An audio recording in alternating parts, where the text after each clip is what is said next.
Jamaah yang dimuliakan oleh Allah Jalla wa'ala, perjalanan kita ini masih sangat panjang ya. Kita baru di ronde kedua setelah alam rahim. Sebelumnya, setelah kematian, perjalanan kita lebih panjang daripada sebelumnya. Kita setelah kematian akan ada alam barzakh. Allah berfirman, hatta idza jaa ahaduhumul maut qala rabbi irji'un la'alli a'malu salihan fima tarak kalla innaha kalimatun huwa qailuha wa min waraihim barzakhun ila yaumi yub'atsun. Tatkala kematian mendatangi salah satu di antara mereka, dia menyatakan, ya Allah, kembalikan aku ke dunia, tundalah kematianku. Apa alasannya, apa tujuannya? Agar aku mampu melakukan amalan-amalan saleh yang pernah aku tinggalkan. Maka Allah menjawab, kalla, sekali-kali tidak. Itu hanya ucapan omong kosong dia saja. Apa maknanya? Allah terangkan dalam surat Al-A'raf, mana innaha kalimatun huwa qailuha. Allah menyebutkan dalam surat Al-A'raf, walau ruddu la'adu lima nuhu an. Manusia ini, andai kata dikembalikan lagi ke dunia ini, mereka akan kembali melakukan hal-hal yang telah dilarang oleh agama mereka. Ini maknanya. Kemudian Allah menyatakan, wa min waraihim barzakhun ila yaumi yub'atsun. Setelah kematian akan ada alam barzakh, mereka di dalamnya sampai datang hari kebangkitan. Kita di alam kuburan, di alam kubur, di alam barzakh bisa jadi 1 juta tahun, 1000 tahun, 100 tahun. Dan kondisi kita di alam barzakh hanya satu dari dua kondisi, tidak ada yang ketiga. Kalau tidak mendapatkan nikmat, maka mendapatkan siksa. Kalau tidak mendapatkan siksa, maka mendapatkan nikmat. Tidak ada kondisi yang ketiga. Sekalipun kita menangis, mengeluarkan air mata darah, Allah tidak akan mengembalikan kita. Oleh karena itu, Utsman bin Affan ketika melewati pemakaman, beliau menangis. Sehingga suatu saat dilihat oleh murid beliau. Muridnya ini bertanya, wahai Utsman bin Affan, aku tidak melihat engkau menangis seperti ini ketika dibicarakan surga dan neraka di hadapanmu. Artinya, rasa takut beliau ketika berada di depan pemakaman, kuburan, itu lebih dahsyat daripada ketika beliau mendengar surga dan neraka. Kenapa demikian, wahai Utsman? Maka beliau pun menyatakan, laqad sami'tu Rasulullah sallallahu alaihi wasallam. Karena aku telah mendengar sabda Nabi sallallahu alaihi wasallam. Maka beliau pun menyebutkan sabda beliau yang berbunyi, inna hadhil qubur awwalu manazilil akhirah fa inna ja minha fama ba'du aisaru min. Sesungguhnya alam barzakh ini, alam kubur ini adalah jenjang pertama dari jenjang akhirat. Barang siapa yang selamat di dalam alam barzakh ini, maka perjalanan setelah alam barzakh akan lebih mudah lagi. Artinya kalau di alam barzakh saja dia sudah dipersulitkan, maka perjalanan setelah alam barzakh akan lebih sulit lagi. Hadis ini diriwayatkan oleh Imam Muslim. Setelah alam barzakh masih ada yaumul mahsyar. Nabi SAW bersabda, yuhsyarun nasu hufatan uratan ghurla. Manusia dibangkitkan dari kuburan mereka dalam keadaan tidak berpakaian sehelai benang pun, tidak beralas kaki dan tidak bersunat. Membuat Aisyah bertanya. Maka Aisyah bertanya, ya Rasulullah, ar-rijalu wan nisa ala yanzuru ba'dhum ila ba'd. Wahai Rasulullah, kalau kondisi mereka seperti itu, tidak berpakaian sehelai benang pun, tidakkah membuat wanita melihat kepada aurat lelaki? Dan tidakkah membuat lelaki mengintip dan melihat kepada aurat wanita? Karena semuanya dikumpulkan dan tidak berpakaian sehelai benang pun. Karena di dunia ini tidak jangankan terbuka, yang tertutup aja ada yang ngintip. Maka Aisyah bertanya, wahai Rasulullah, kalau kondisi manusia di hari kiamat seperti itu, tidakkah akan membuat wanita melihat kepada lelaki dan kaum lelaki melihat kepada wanita? Apa jawabannya Rasulullah jamaah?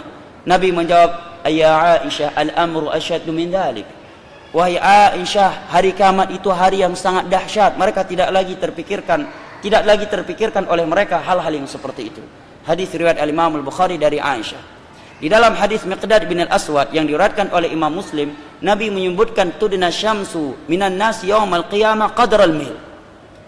Matahari di hari kiamat didekatkan dari manusia sejarak 1 mil. Makna 1 mil di sini dari ulama hadis ada 2. Yang pertama, mil, ukuran mil yang dimaklumi dalam ukuran tanah. Berapa jarak 1 mil? Dalam ukuran berapa 1 mil? Berapa ribu kilo? Setengah kilo. Taib, al-muhim 1 mil. Ada yang mengatakan 1 mil di sini adalah 1 mil jaraknya ketika seorang menggunakan celah. Artinya sangat dekat matahari darinya. Kemudian Nabi menyatakan manusia pada hari kiamat, ada sebagian mereka keringatnya sudah sampai di kedua mata kakinya. Ada yang keringatnya sudah sampai di kedua lututnya. Ada yang keringatnya sampai ke pinggangnya. Ada di antara mereka yuljimul araqu iljaman, sudah tenggelam dengan keringatnya karena banyaknya dosa yang dia lakukan ketika di dunia. Dan Allah menyebutkan pada hari kiamat, yauma yafirul mar'u min akhi wa ummihi wa abi wa sahibatihi wa bani likulli imri'in minhum yauma idzin syu'nu yughni. Setiap orang lari dari istrinya, lari dari anaknya, lari dari bapaknya, dari ibunya. Semua mereka tersibukkan dengan urusannya masing-masing. Bahkan Allah menyebutkan dalam surat Al-Ma'arij, yawaddul mujrimu law yaftaji min 'adzabi yaumi idzin bibani wa sahibatihi wa akhi wa fasilatihi allati tu'wi wa man fil ardi jami'an thumma yunji. Pada hari kiamat orang yang banyak melakukan dosa, dia berangan-angan kalau orang tuanya, anaknya, istrinya dan seluruh manusia bisa dia jadikan sebagai tebusan dia dari api neraka. Artinya kalau diberikan pilihan, kamu yang masuk neraka atau ibumu, dia akan memilih ibu saya saja, jangan saya. Karena dahsyatnya hari kiamat. Setelah padang mahsyar akan ada hisab, dan hisab itu ada dua. Yang pertama arad, pemaparan. Allah sebutkan dosa hamba tersebut, kemudian ketika dia sudah pesimis dari rahmat Allah, Allah menyatakan laqad sartatuha 'alaika fid dunya wa ana aghfiru lakal yauma. Di dunia aku telah aku tutupi dosa kamu ini, maka pada hari ini aku akan mengampuninya. Ini hanya pemaparan, tidak didiskusikan oleh Allah. Ini hisab yang disebut dengan arad. Hadisnya riwayat Imam Muslim. Yang kedua niqash. Hisab yang bentuknya niqash, diskusi dari Allah. Maka Nabi menyatakan man nuqisha fil hisab udzib. Barang siapa yang didiskusi oleh Allah terhadap dosa-dosa yang dia lakukan, maka pasti dia akan diadab setelah itu. Artinya kalau sempat Allah bertanya, kenapa kamu melakukan ini?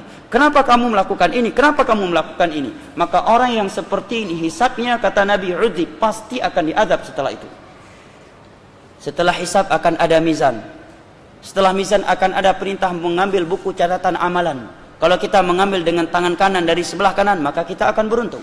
Tetapi jika kita termasuk dari orang-orang yang mengambilnya dari sebelah kiri, dengan tangan kiri, dari belakang punggung kita, maka kita akan celaka. Sebagaimana yang Allah sebutkan dalam surat Al-Insyiqaq. Setelah itu belum selesai jamaah. Masih ada as-sirat.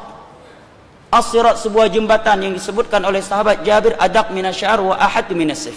Lebih tipis daripada rambut dan lebih tajam daripada pedang. Sungguh tak terbayang bagi kita. Memang tidak terbayang, itu alam gaib. Coba bayangkan, jembatan lebih tipis daripada rambut, lebih tajam daripada pedang. Kemudian Nabi sebutkan di bawahnya api neraka yang menyala-nyala, dan di atasnya ada duri-duri yang menyambar siapa yang Allah perintahkan.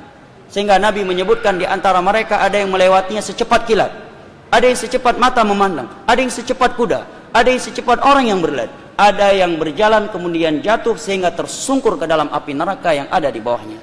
Setelah itu barulah syurga dan neraka, jika kita tidak termasuk dari golongan yang Allah hentikan di qantarah setelah as-sirat.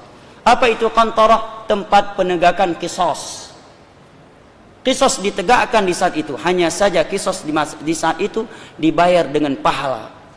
Kalau pahala kita tidak cukup untuk membayar kezaliman kita kepada orang-orang yang pernah kita zalimi ketika di dunia pada harta mereka, kehormatan mereka atau darah mereka, maka kata Nabi, dosa-dosa mereka Allah kumpulkan, Allah timpakan kepada orang yang pernah melakukan kezaliman kepada mereka.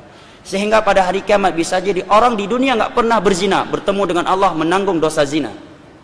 Karena korban kezalimannya itu pernah berzina, dan pahala ibadah dia tidak cukup membayar kezaliman dia kepada korban dia tersebut. Bisa jadi dia di dunia tidak pernah korupsi, tetapi bertemu dengan Allah membawa dosa korupsi karena dia pernah menzalimi orang yang korupsi. Bisa jadi di dunia dia tidak pernah berjudi, tidak pernah menjadi LGBT, tetapi pada hari kiamat membawa dosa itu semuanya karena korban dia ada di antara mereka dan pahala ibadah dia tidak cukup untuk menebus kezaliman dia terhadap mereka. Itu yang disebut oleh Nabi di dalam hadis yang diriwayatkan oleh Imam Bukhari dari Abu Hurairah dengan sebutan al-muflis, orang yang pailit. Setelah itu baru syurga dan neraka. Itu pun kalau kita tidak termasuk dari ashabul a'raf. Satu surat dalam Al-Quran bernama Al-A'raf. Ya, bisa dilihat pada surat tersebut penjelasannya. Disebutkan oleh Al-Imam Ibnu Katsir di dalam tafsir beliau pada surat ini, sebuah riwayat dari Imam Ahmad bahwa ashabul a'raf ini Allah berhentikan mereka di antara surga dan neraka tatkala amal kebaikan mereka seberat amal keburukan mereka. Amalan keburukan mereka seberat amal kebaikan mereka. Mereka tidak langsung dimasukkan ke dalam surga karena amal kejelekan mereka seberat kebaikan mereka, dan mereka juga tidak langsung dimasukkan ke dalam neraka karena amal kebaikan mereka seberat amal kejelekan mereka. Sampai Allah memutuskan hukumnya kepada mereka sesuai dengan keadilan dan hikmahnya. Setelah itu baru surga atau neraka. Dan yang masuk ke dalam neraka itu ada dua jenis manusia. Yang pertama, dia masuk dan tidak akan keluar darinya lagi, yaitu orang-orang kafir atau orang-orang muslim tetapi melakukan pembatal keislaman dan belum bertobat darinya ketika mati.